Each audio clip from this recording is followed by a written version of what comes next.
Người Nhật đã định hình trà đạo thành đạo lý dân tộc, một nghệ thuật sống được truyền tải qua việc thưởng lãm một tách trà.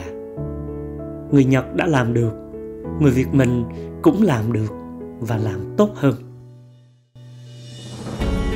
Với tình yêu và đam mê cà phê, Tập đoàn Trung Nguyên Legend nhận lãnh trọng trách nhà lãnh đạo ngành cà phê thế giới, nâng tầm vị thế của Việt Nam, quê hương của cây cà phê Robusta thơm ngon nhất thế giới.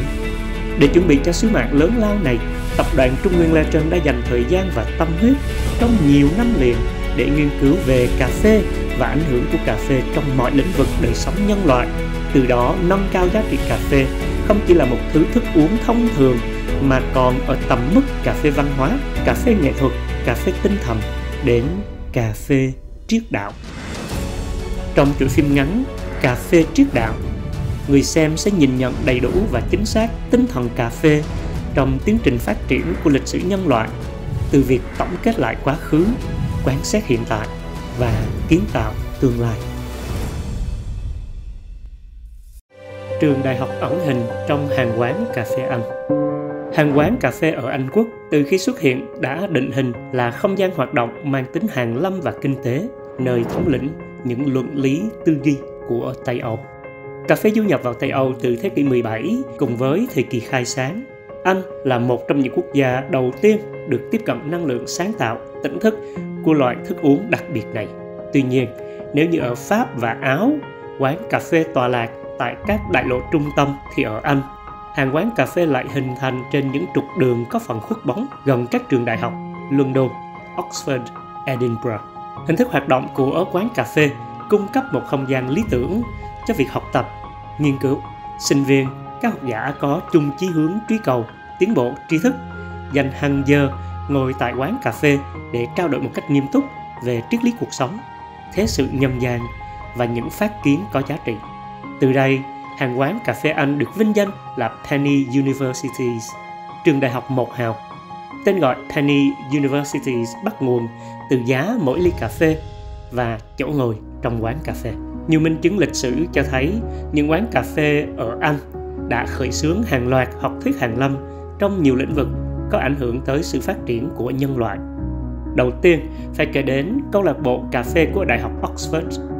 Trong không gian quán cà phê ở đây, cha đẻ của nền kinh tế học Adam Smith đã hoài thai những tác phẩm kinh điển như lý thuyết về tình cảm đạo đức, sự thịnh vượng của các quốc gia, học thuyết về nền kinh tế tư bản, vân vân, có giá trị ảnh hưởng sâu rộng đến nền kinh tế thị trường hiện đại cũng như các tư tưởng triết học đạo đức ngày nay.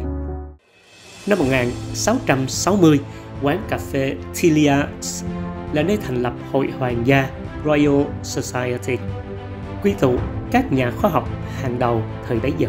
Hội Hoàng gia là tiền thân của Viện Hàn lâm Khoa học Vương quốc Anh, học viện khoa học uy tín nhất thế giới, phát triển tới hơn 8.000 thành viên cho tới ngày nay, với các tên tuổi lớn như Isaac Newton, Charles Darwin, Benjamin Franklin, Albert Einstein, Stephen Hawking, vân vân.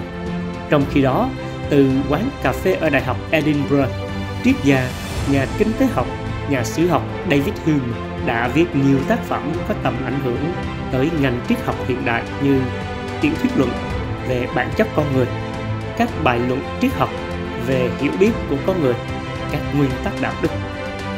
Không chỉ là nơi khởi nguồn cho các học thuyết hàn lâm, hàng quán cà phê còn là nơi sáng lập của các tập đoàn, tổ chức kinh tế và tài chính vang danh. Ở London, tập đoàn bảo hiểm Lloyds được thành lập tại quán cà phê Lloyds Coffee House. Sàn giao dịch chứng khoán Hoàng gia Royal Exchange có gốc gác từ quán cà phê Jonathan's. Tổ chức chứng khoán hàng hải London Shipping Exchange ra đời ở quán cà phê Baltic.